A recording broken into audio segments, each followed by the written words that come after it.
Muy bien, lo vemos a Javier también, que viene conduciendo.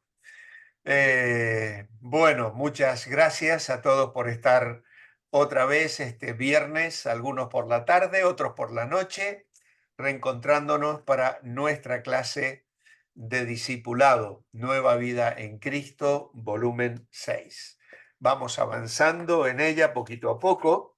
Yo no sé quiénes se habrán acordado de saltar la lección que nos toca hoy, que es la lección 7, para seguir la guía de oración por los misioneros. En la página 19 hay allí una serie de motivos de oración para cada día de la semana a favor de los misioneros en general en el mundo.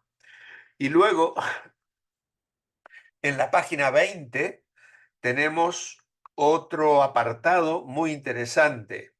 ¿Qué está haciendo Dios hoy? Testimonios de diferentes misioneros en el campo. Yo lo estuve leyendo esta tarde, os recomiendo que lo leáis, porque son historias muy, muy bonitas de personas llamadas a servir al Señor de distintas maneras y en distintas etapas de la vida, que a veces pensamos que solo los jóvenes pueden salir a la obra misionera, y aquí nos vamos a encontrar precisamente con una mujer con la vida hecha, con hijos ya jóvenes, y de pronto un llamado que había comenzado en su juventud, Dios vuelve a avivar esa llama en su corazón para que ya con 50 y tantos años decida salir a la obra misionera. Para Dios no hay nada imposible. Y creo que dentro del contexto del tema que nos está ocupando en este volumen 6, es bueno que estemos llenando nuestra mente con estas historias misioneras que sin duda son de bendición. Vamos a orar al Señor antes de entrar de lleno en la lección de hoy. Queremos agradecerte, Señor, una vez más el poder reunirnos esta noche en tu nombre. Bendícenos, Señor, habla a nuestros corazones, que podamos, Señor, discernir lo que tú nos quieres dar hoy, la visión que necesitamos tener como hijos tuyos, no solo del entorno en el que nos movemos, sino también del alcance de la obra misionera, Señor, en sitios donde a veces nos parece imposible, pero tú estás llegando en tu gran misericordia y en tu amor, y nosotros queremos formar parte de esa labor. Ábranos al corazón hoy, lo pedimos, orando agradecidos en el nombre del Señor Jesucristo. Amén. Muy bien, vamos entonces ahora a compartir la pantalla para que podáis seguir la clase y tomar vuestros apuntes. La tenéis allí, ¿no? Creciendo en la gracia, paso 7, el estudio número 69. Como tenéis en el manual, el paso número 7 es el reto de los pueblos no alcanzados. Esta lección es básicamente una lección con una serie de informaciones que tienen que ver precisamente con las naciones donde todavía es muy difícil llegar con el Evangelio. Y nos dice que aunque una gran parte de la población mundial se identifica como cristianos, solo el 25% de ellos son evangélicos que confían en Cristo como su único y suficiente Salvador. ¿Vale? A veces tenemos que diferenciar entre aquellos cristianos que son nominales, diríamos así, ¿eh? de los que consideramos son parte de la Iglesia de Jesucristo porque han confiado en Cristo como el Salvador personal. Como todos sabéis, la Iglesia Católica está en muchos lugares del mundo, pero eso no significa que allí esté la iglesia de Cristo. ¿Eh? Pero claro, desde un punto de vista general, los países son considerados cristianos, ¿vale? Pero aquellos que son verdaderamente pueblo de Dios no forman parte, diríamos, no es un porcentaje tan alto, sino como vemos aquí, solo el 25%. Ahora, tenemos aquí una pregunta que a lo mejor alguno puede también luego sugerir una respuesta. ¿Qué implica esto para usted en el país donde vive? ¿Mm? O sea, ¿qué implica para nosotros, por ejemplo, que vivimos acá en España, que España sea considerada una nación cristiana, pero donde realmente el pueblo evangélico es mínimo? ¿Eh? De hecho, España es considerado un campo misionero y hay una necesidad tremenda. Hay cientos de pueblos de más de 5.000 habitantes sin ningún testimonio evangélico y hay una gran necesidad de plantar iglesias.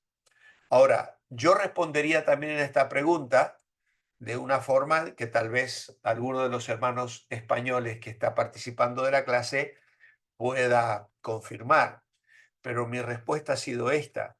En España hay un profundo desinterés en lo espiritual. El catolicismo de la dictadura franquista y los escándalos sexuales de la Iglesia han denigrado el mensaje cristiano. ¿Eh? Yo creo que esto no solo sería una respuesta que nos vale a los españoles, sino también a muchas regiones de Europa. ¿Eh?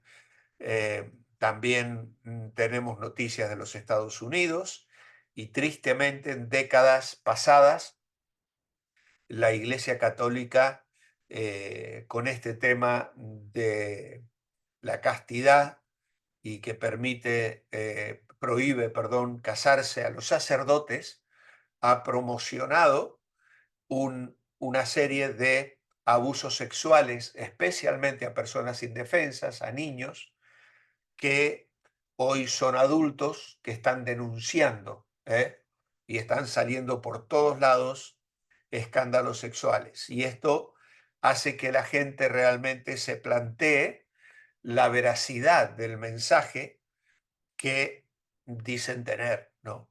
Lo que dice tener el catolicismo o en relación a la persona del Señor Jesucristo. Así que no sé si alguien quiere añadir alguna cosa más, alguna otra idea que pueda ser útil al contexto de lo que estamos hablando, o tal vez vives en un país diferente y quizá también puedas dar una respuesta distinta. Es el momento de hablar si alguien quiere aportar algo. Yo no les veo a todos, ¿eh? Veo solo un poquito de un grupito pequeño. Vale, bueno, pues nada, si no hay aportes, no importa, tenemos mucho para cubrir. Pueblos no alcanzados, la ventana 1040. Aunque el mundo entero necesita más del Evangelio, hay algunas zonas que son, bueno, perdón, me olvidé de leer un párrafo bastante grande aquí que está bajo el título Acceso. Lo vamos a leer. Dice, a manera global, ¿cuántas personas del mundo tienen acceso al Evangelio? En muchos lugares los inconversos tienen acceso al Evangelio en el sentido que hay iglesias, hay Biblias, hay creyentes que comparten el Evangelio, etcétera. Si quisieran saber, hay maneras de saber. Pero en 2013 aproximadamente el 41% del mundo no tenía acceso al Evangelio. Esto quiere decir que no hay testimonio, no hay Biblias, no hay suficientes creyentes para dar testimonio efectivo. ¿Eh? Por ejemplo, aquí en España, eh, algunos de vosotros estáis orando y aportando ya también a nacer de nuevo o a protestante digital, ¿no? Que es lo que ha planteado mi hijo hace unas semanas atrás a la iglesia. Pues ahí está la iglesia evangélica Revive. En Cangas hay otra iglesia evangélica pentecostal. En Vigo hay un montón de iglesias. Es decir, por toda España, si bien hay muchas localidades donde no hay iglesias, hay en las ciudades principales cientos de iglesias. Por lo tanto, si alguien quiere acceder a una Biblia o quiere ir a una iglesia o quiere informarse de lo que es el Evangelio, tiene medios para hacerlo. Obviamente, cuando esto se escribió fue en el 2013. Hoy, tal vez, incluso en ese mundo donde no había acceso al Evangelio, hoy pueden acceder al Evangelio a través de Internet, aunque hay naciones donde el Internet también está muy limitado y no tienen acceso a ciertas páginas de Internet donde podrían encontrar información que ataña a la vida espiritual, al mensaje del Evangelio. Por lo tanto, esto de alguna manera también es relativo. Ahora bien, entramos entonces en los pueblos no alcanzados, la ventana 1040. Aunque el mundo entero necesita más del Evangelio, hay algunas zonas que son prácticamente no evangelizadas. Y hay un área del mundo llamada la ventana 1040. Se llama así porque abarca una zona entre los 10 y 40 grados norte latitud. Algunos la llaman la faja resistente porque la gente no ha oído o no ha respondido al Evangelio. En muchos países de la faja, la predicación está prohibida y hay gran persecución de los cristianos. En 2013 había por lo menos 2.000 millones en la ventana sin conocimiento suficiente para tomar una decisión en cuanto a Cristo. Yo os he traído un mapa un poquito más ilustrado que reflejan la zona sombreada, lo que se denomina la ventana 1040. Esta ventana 1040, como sabéis y ya se ha explicado, son los grados norte y latitud, de modo tal que esto es una franja, diríamos así, que nos permite observar una cantidad llamativa de países africanos y de países asiáticos, donde hay millones de personas que viven sin conocimiento de Cristo. Y lo vamos a explicar a continuación. Les he traído un vídeo que vamos a ver a continuación, que he extraído también de una página que se dedica a las misiones transculturales. Es de 4 minutos. Voy a darle para que funcione. Hacedme una seña si lo estáis escuchando. Vale. La mayoría de las almas todavía no alcanzadas por el Evangelio se encuentran en una región del mundo desde el norte de África hasta Asia. El misionero cristiano Louis Bush se refirió a este listón del mundo como la ventana 1040 por primera vez en 1990.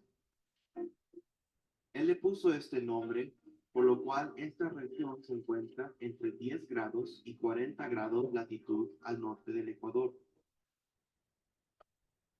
De los 55 países menos evangelizados del mundo, el 97% de su población vive dentro de la ventana 1040. Se ha estimado que solo 1.25% de las ofrendas misioneras se han designado para la obra misionera dentro de la ventana 1040.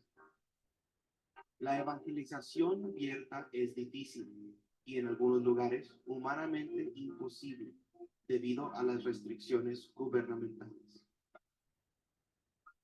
Más de 2/3 de la población del mundo, o sea, 3.2 mil millones de personas, viven dentro de la ventana 1040.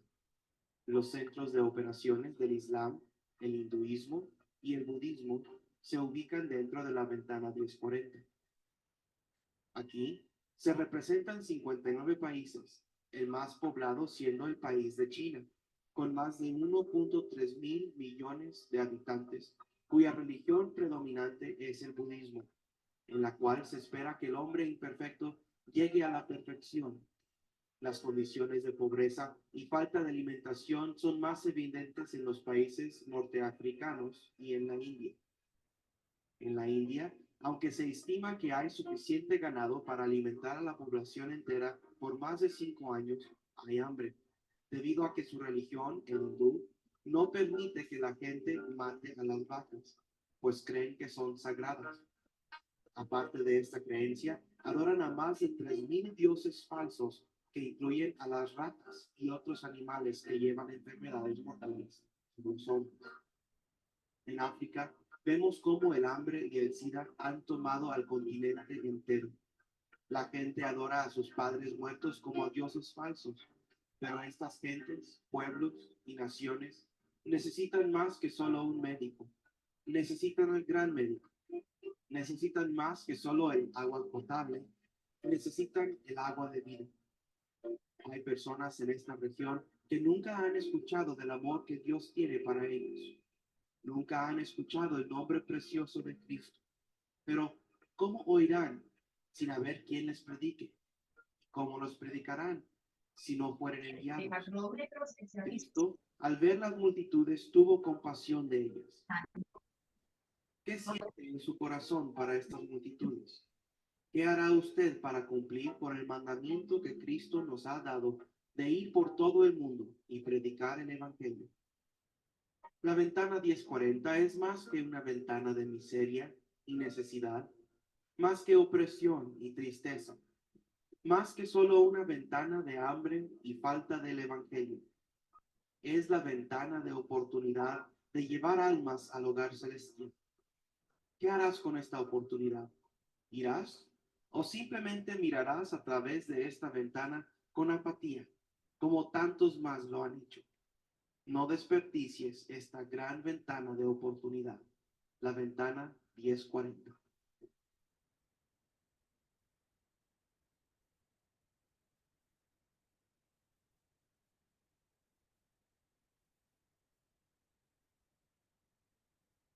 Muy bien,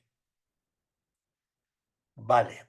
Pues como hemos visto, esta ventana 1040 es algo moderno, diríamos así. Se inventó o hubo un misionero, Louis Bush, que presentó esta idea en el año 1990.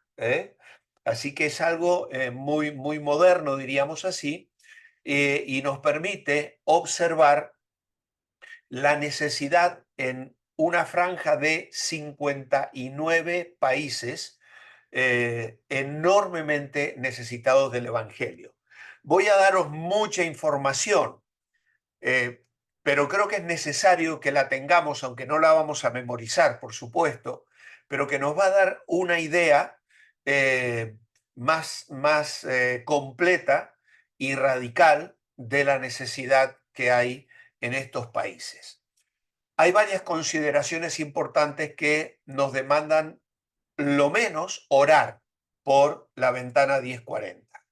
La primera de ellas es que de los casi 4 billones de personas que viven dentro de esta ventana, casi el 70% de ellas tiene menos de 35 años. El 95% de la gente no es alcanzada por el Evangelio todavía. Mientras tanto, es el lugar con los países menos evangelizados. Esta gente puede morir sin conocer a Cristo. Y como lo vamos a ver, cientos están muriendo cada día sin conocer nada de Jesús. El 87% de la gente representa a los habitantes más pobres del mundo. Es decir, son países también donde hay una tremenda pobreza. El predominio de los tres grandes bloques religiosos no cristianos tiene su sede en esta región, que ya lo hemos visto ilustrado: el Islam, el budismo, el hinduismo. Incluso lo tenéis señalado también en el manual. Ahí podéis ver las rayitas diferentes de los países donde estas religiones son predominantes. Luego la prostitución es desenfrenada, la desnutrición y la pobreza aumentan de una manera exponencial. Hay una gran variedad etnolingüística, es decir, hay cientos de etnias con idiomas diferentes. Y ese es el gran desafío, porque lamentablemente no todo el mundo habla inglés o francés o italiano o alemán o español. ¿Eh? Hay comunidades muy pequeñas, pero con un idioma autóctono completamente diferente, y a ellos se les necesita también explicar el Evangelio, conformada entonces por la existencia también de grandes ciudades no alcanzadas. Perspectiva del mundo. Tenemos una población mundial de 7 billones de personas. Hay 238 países políticos en el mundo, aunque 193 países independientes. Es decir, si nosotros hablamos de países conformados políticamente y reconocidos, pues tenemos 193. Aún así, hay 238 en el sentido de que hay muchas divisiones internas. Aproximadamente el 11% de la población mundial confiesa ser cristiano nacido de nuevo. Otro 20% asiste a la iglesia, pero confiesa no ser cristiano. Cerca del 36% de la población mundial tiene la oportunidad de oír el Evangelio, pero permanecen no evangelizados a pesar de la frecuencia de iglesias en su región. Eso deja un 32% de la población mundial que no tiene oportunidad de oír el Evangelio. Muchos de estos nunca han oído el nombre de Jesús. El índice de mortalidad: 57.9 millones de personas mueren cada año. 160.000 casi personas mueren cada día, con aproximadamente 66.000 de ellas muriendo cada día sin haber tenido acceso al Evangelio. 6.600 personas mueren cada hora. 110 personas mueren cada minuto. Aproximadamente una persona y media muere cada segundo. Así que qué tremendo, hermanos, ¿no? Nosotros no somos conscientes de lo que pasa. Yo recuerdo visitar un museo muy famoso aquí, el Museo del Hombre, el Domus de Coruña, y cuando uno entra hay un reloj digital que está corriendo permanentemente y habla y da el número aproximado de la población mundial y los nacimientos que se están produciendo. Y el reloj está corriendo porque están naciendo miles de niños cada segundo. Pero también luego de pronto el reloj pega un retroceso porque asume la cantidad de personas que también han muerto durante esos 10 o 15 minutos que han pasado. Y entonces el reloj retrocede y vuelve otra vez a sumar. No es un reloj, es una suma, un número de millones y millones de seres humanos que estamos, y esto es algo realmente asombroso de alguna manera, ¿no? El cristianismo es la religión, y esto es una buena noticia, que está creciendo más rápido por todo el mundo, más rápido. A veces nos sentimos frustrados y nos parece que es muy difícil ganar a alguien para Cristo, por ejemplo, en esta España tan dura, ¿no? Pero tenemos más de 6.000 millones de cristianos que creen en la Biblia por todo el mundo. La persecución activa de cristianos, sobre todo está en Arabia Saudí, en Sudán, en Somalia, en Yemen, en Corea del Norte, Laos, Vietnam, China, Irán, Marruecos, Libia, Egipto y Argelia. Y más de 160.000 creyentes van a ser martirizados. Bueno, esto se escribió en el año 2013, pero sabéis que esta cifra incluso ha aumentado, porque se dice que en el siglo XX murieron martirizados más creyentes que en toda la historia en los 1900 años anteriores. ¿Eh? Así que parece que a veces creemos que solo fueron martirizados los creyentes que murieron por Nerón y por Roma, ¿no? Sin embargo, hoy en el mundo miles de creyentes son martirizados cada año.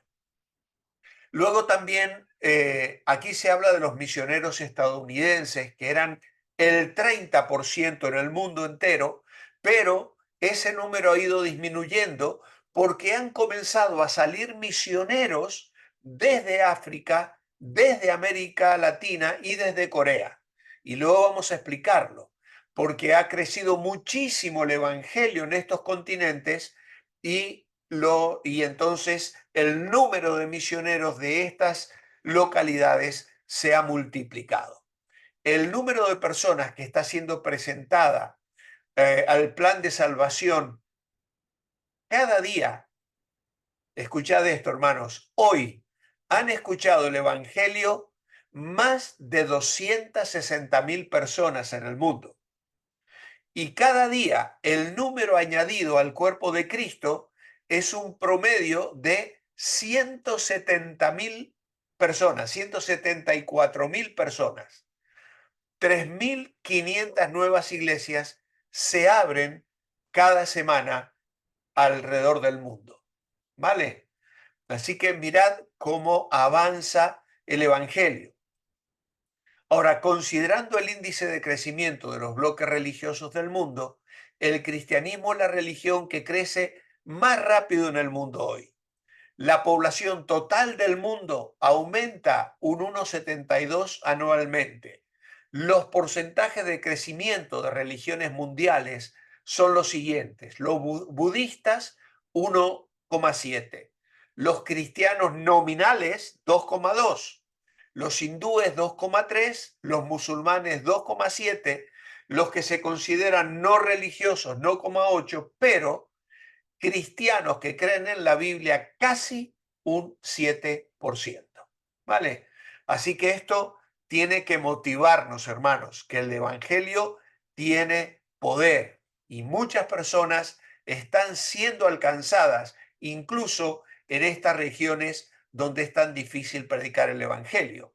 En China hay ahora aproximadamente 80 millones de creyentes evangélicos, creciendo a un paso 5 veces de la población general. Más de 30.000 conversiones por día ocurren solo en China. En 1900, Corea no tenía ninguna iglesia protestante. Incluso fue considerada imposible de penetrar. Hoy, 6 nuevas iglesias se abren cada día en Corea del Sur y es el lugar de 9 de las iglesias más grandes del mundo, algunos con más de 800.000 miembros. Hoy Corea es el 30% cristiano, con 7.000 iglesias solo en Seúl. Millones de budistas han venido a Cristo. Esto es tremendo en esta última década lo que ha acontecido en esta región del mundo. De más de 4.000 millones de latinoamericanos, más de 50 millones se han hecho cristianos evangélicos. Hacia el final de esta década, una mayoría de la gente en Brasil, Guatemala, Honduras y El Salvador serán creyentes evangélicos. Chile, Costa Rica y Bolivia son aproximadamente el 40% los evangélicos que creen en la Biblia. Y la población de México es ya el 3,5% evangélica. En África, la iglesia arde, pero no porque se consume, sino porque es el primer continente para hacerse mayormente cristiana, más del 50% en un solo siglo. Más de 25.000 nuevos creyentes por día marcan el crecimiento de la iglesia. Más de 700 millones de personas en 220 países han visto la película Jesús, con 41 millones indicando un compromiso a Jesucristo y a estudios continuos de la Biblia. Después de 70 años de opresión en la Unión Soviética, los cristianos crecieron a un número de más de 100 millones, 5 veces el número del Partido Comunista a la altura de popularidad, el 36% de la población. En Asia Central, una iglesia sembrada hace solo 4 años en Uzbekistán ha crecido a 3.000 miembros y ha sembrado otras 55 congregaciones. Bueno, aquí permitidme decir que estas informaciones son de una década atrás, del 2013. Lamentablemente, esto cambió nuevamente. La Unión Soviética volvió a cerrarse al Evangelio y la principal nación que estaba enviando misioneros a Rusia era Ucrania. ¿eh? Así que mirad vosotros la razón tal vez por la que Satanás movió a Rusia a entrar en guerra con Ucrania. Desde Ucrania estaban entrando cientos de misioneros que estaban llevando el Evangelio a la Unión Soviética y a todos los países satélites de este grupo. Claro, esto no sé ahora si este crecimiento sigue siendo actual. En Mongolia, que no tenía ninguna iglesia en absoluto, recientemente, como en 1991, ahora tiene más de 3.000 creyentes en 17 congregaciones. Y los mongolianos han enviado sus primeros misioneros para trabajar en la operación movilización en India. Así que, como veis, el Evangelio sigue avanzando. La obra de Dios avanza. Dios está haciendo cosas maravillosas. Volvemos a nuestro manual, donde se nos dice que aproximadamente las 2/3 partes de la población mundial vive en la ventana 1040. Allí vive la mayoría de la población mundial de musulmanes, hindúes, budistas y también los que están sin religión, como los ateos en China. También hay grupos de animistas y judíos. Es un área de gran pobreza y baja calidad de vida. Aunque hay resistencia al Evangelio, es una tarea de gran oportunidad para los valientes que van allá para compartir a Cristo. Generalmente los misioneros no operan abiertamente como misioneros, pero buscan maneras de servir a los pueblos y aprovechan oportunidades de compartir su fe. Generalmente hoy están yendo misioneros a través de empresas, van a trabajar, van a enseñar idiomas, van a hacer tareas informáticas, pero es un trabajo encubierto. En realidad, consiguen los permisos para entrar en esos países, para realizar esas labores, pero luego ellos siembran la palabra y predican el Evangelio. Se arriesgan a que cuando los descubran los expulsen del país, y esto ha sucedido más de una vez. Otro aspecto muy interesante de la lección de hoy es la traducción de la Biblia. Hay muchos grupos dedicados a la traducción bíblica y acá tenemos una serie de datos de Wycliffe, ¿vale? Esto lo podéis luego consultar. Yo os traigo más información sobre esta gente para que entendamos un poquito mejor. Esto luego lo leéis vosotros, que lo tenéis en el manual.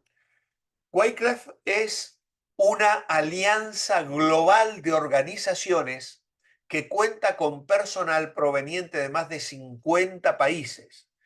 Es una de las organizaciones internacionales clave, involucrada en la traducción de las escrituras a idiomas donde antes no han estado disponibles. Aquí en España Hay una asociación que dirige un hermano que hace unos años nos visitó, estuvo un fin de semana dándonos información en nuestra iglesia. Él hace campamentos todos los veranos para enseñar y preparar a gente que quieran ir a estos países y les dan clases durante 2 años para enseñarles cómo traducir la escritura a los idiomas donde la Biblia no está disponible. Las 45 organizaciones de Wycliffe son responsables aproximadamente de 6.500 personas afiliadas que trabajan junto a varias organizaciones socias, individuos de las comunidades locales y organizaciones autóctonas que trabajan con idiomas de 98 países. En 1999, cuando Wycliffe, los socios adoptaron la visión 2025, le llamaron, que reportó una participación de casi 1.100 de los 1.500 programas de traducción que estaban en progreso. Entre 1999 y 2010, es decir, durante 11 años, el personal de Wycliffe ha ayudado en la traducción de más de 200 nuevos testamentos y comenzó un nuevo proyecto en otros 670 idiomas. El personal de Wycliffe está actualmente involucrado en 1.525 programas de idiomas activos que representan 2.600 billones de personas. Un trabajo adicional se está llevando a cabo por otras organizaciones en otros 500 idiomas.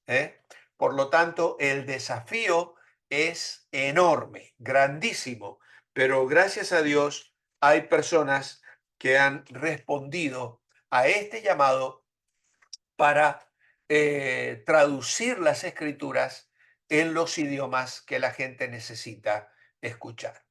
Por eso tenemos aquí ahora un pare, un alto. Ha agradecido a Dios por tener una Biblia en su lengua materna. No solo tenemos una Biblia, sino muchos tenemos varias traducciones de la Biblia. Aprecia su Biblia, qué parte tiene en su vida diaria. Hermanos, tenemos que dar gracias a Dios porque, bueno, yo tengo, no sé, la cantidad de Biblias, no las cuento ya siquiera, pero Biblias de estudio, Biblias anotadas, traducciones, como nos dice Abraham, la Nueva Biblia Internacional, la Reina Valera 2020, la Reina Valera 60, la Reina Valera 909, la versión La Biblia de las Américas, la palabra. Bueno, ¿cuántas traducciones tenemos hoy a nuestro alcance? Dios nos ha bendecido enormemente. Hay lugares donde las Biblias, los hermanos se reparten las hojas una por una y se la memorizan, y luego cambian las hojas y se la memorizan, porque es la única manera de que puedan tener la escritura. Es tremendo. Nuestra parte, ¿qué actitud debemos tomar ante este reto abrumador de los pueblos no alcanzados? Pues obviamente tenemos que involucrarnos orando, ofrendando y yendo, o también enviando obreros. Sería fácil desanimarse al ver las estadísticas, el tamaño de la tarea que nos queda, pero recuerde, usted no es responsable de evangelizar a todo el mundo, pero sí de participar en las misiones de alguna manera. Cada quien tiene su grano de arena a contribuir. No sea intimidado frente a un trabajo tan grande, sino pregunte a Dios, ¿qué quieres que yo haga para alcanzar mi mundo? Y entonces tenemos aquí el desafío de pasar la antorcha. Se puede dividir las naciones en dos bloques, el norte global, el sur global. El norte global, Europa, Norteamérica, Australia, en fin, y el sur, Asia, Latinoamérica, Medio Oriente. Guillermo Taylor llama la época presente en misiones como el movimiento misionero desde todas las naciones a todas las naciones. ¿Por qué? hay un despertar en los países del sur, en números crecientes, están mandando misioneros a lugares como la Ventana 1040 o alcanzando en su propia región o país a misioneros. Nosotros aquí en España, en Málaga, tenemos una hermana que trabaja entre los musulmanes. Estuvo en Marruecos hasta que la expulsaron de Marruecos. Y entonces se vino y está trabajando entre los musulmanes que viven en la zona del sur de España. Y esto es un trabajo que en muchos lugares se está haciendo.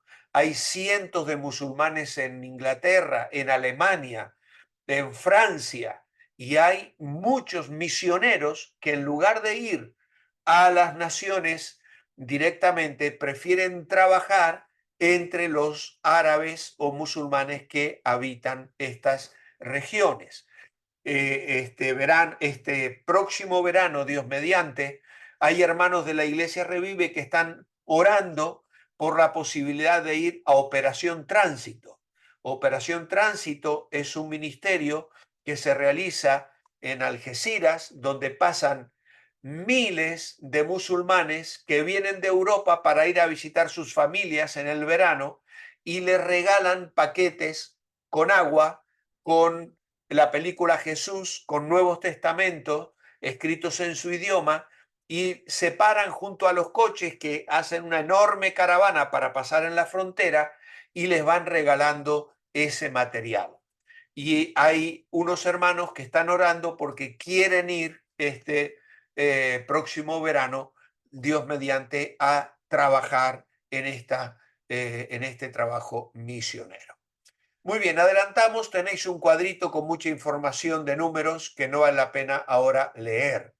Yo quiero centrarme más bien en una reflexión bíblica, porque segunda Timoteo, capítulo 2 y versículo 2, dice: lo que has oído de mí ante muchos testigos, esto encarga a hombres fieles que sean idóneos para enseñar también a otros.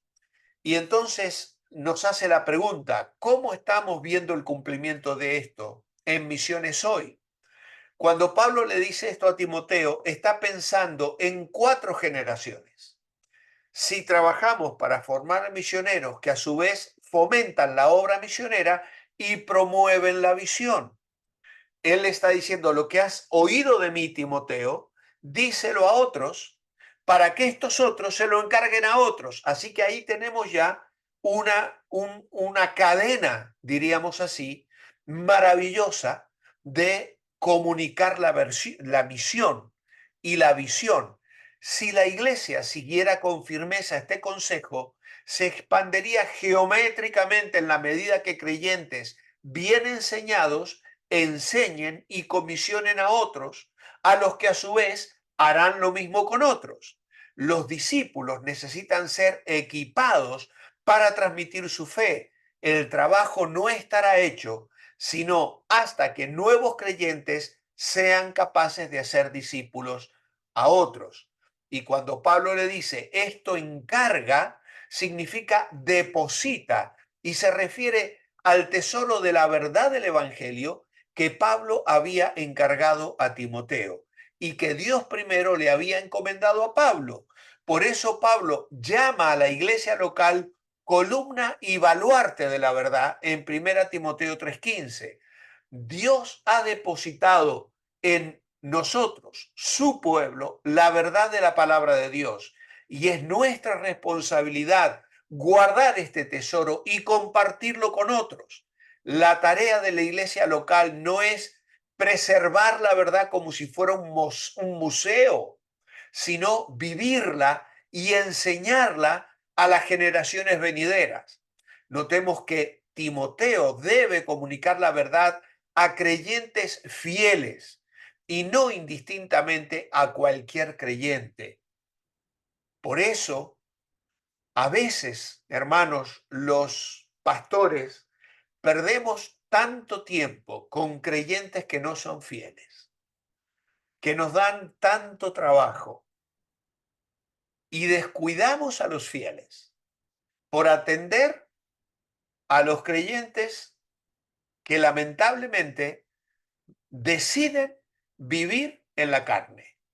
Y a veces, como pastores, tenemos que tomar decisiones drásticas de saber invertir nuestra fuerza y nuestro tiempo en hombres y mujeres que están respondiendo y madurando y siendo sensibles a la palabra de Dios.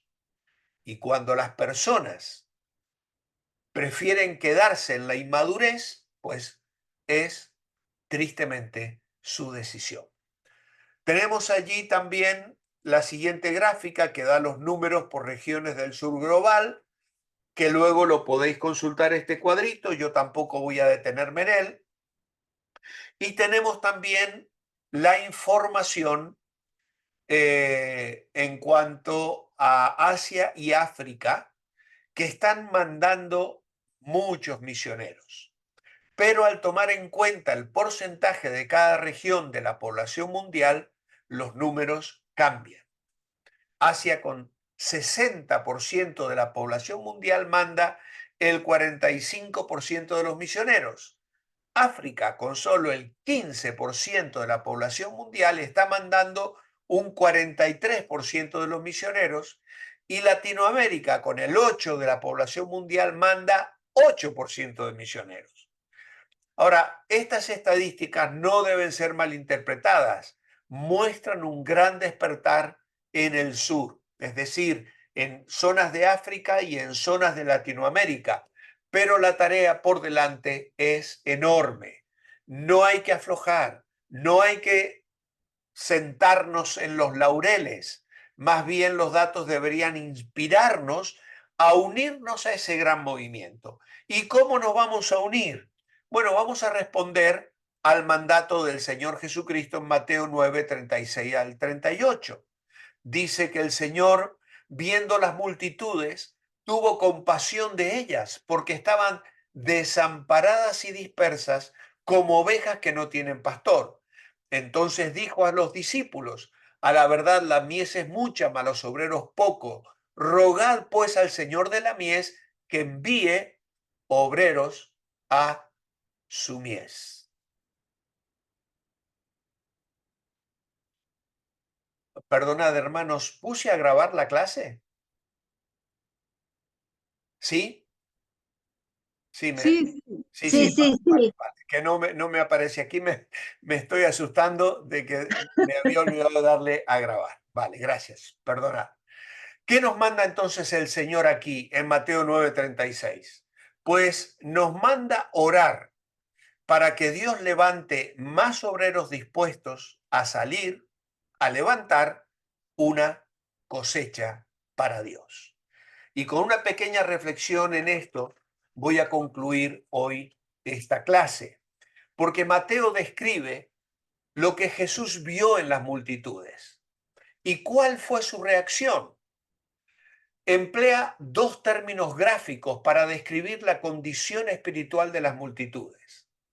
El énfasis en los capítulos 8 y 9 de Mateo se centraba en las necesidades físicas, las enfermedades, pero al acabar este capítulo, el término que describe las multitudes ahora es acosadas, que traduce una palabra griega que significa abatido, azotado, agotado, afligido.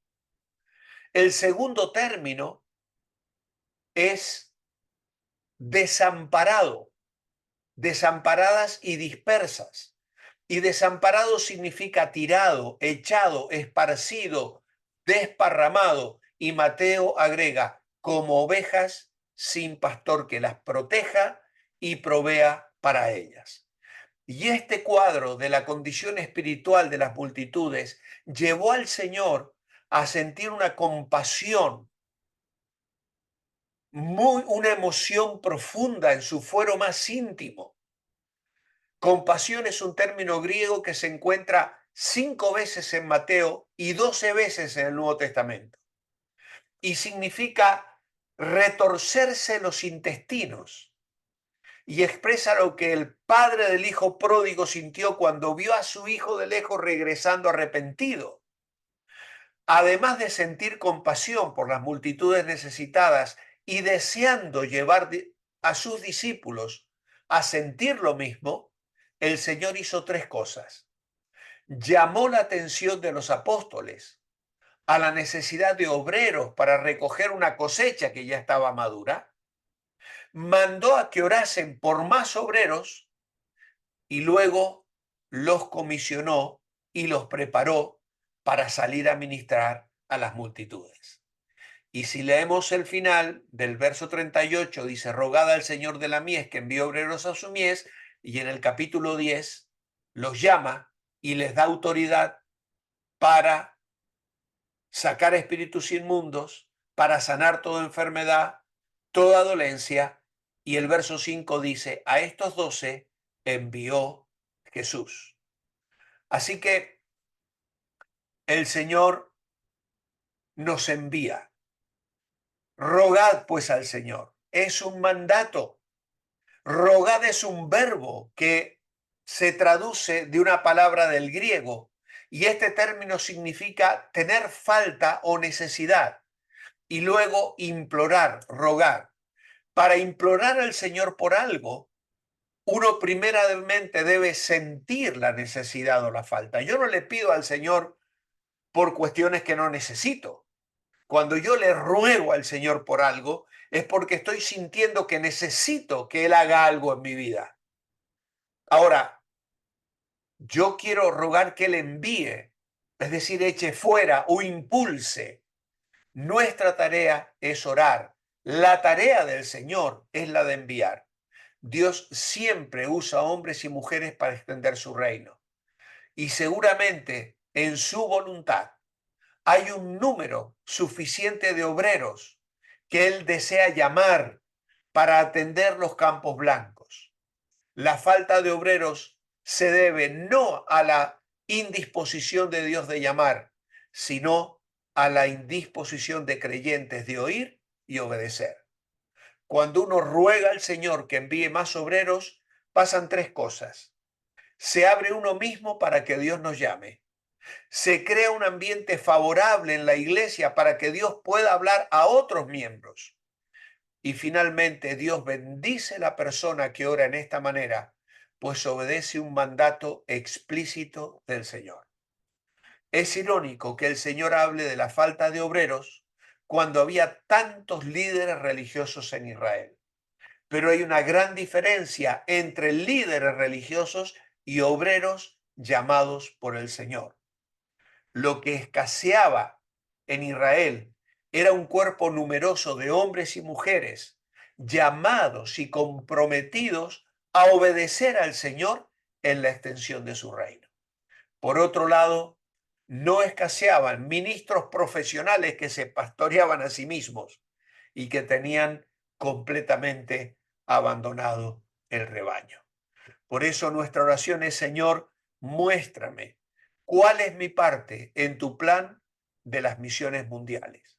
Estoy dispuesto a oír y a obedecer. Hermanos, no todos podemos ir, pero todos podemos orar, todos podemos ofrendar y todos podemos poner nuestro granito de arena en el día a día, sintiéndonos parte de esta gran misión que ha nacido en el corazón de Dios. Dios tuvo un hijo y lo hizo misionero. Lo envió a la misión por ti y por mí. Y esto es una visión que debe estar presente en nuestros corazones. Padre, te rogamos que nos hagas sensibles a la visión de Jesús, la compasión que Él tuvo por los seres humanos, viéndoles como ovejas sin pastor, desamparadas y dispersas. Señor, enciende en nuestro corazón ese fuego para orar, para ofrendar y para enviar. Aunque te lleves nuestros hijos, nuestros nietos, nuestros jóvenes, Señor, levanta de nuestras iglesias gente dispuesta a ir y llevar el mensaje de vida y salvación. Lo pedimos en tu nombre. Amén.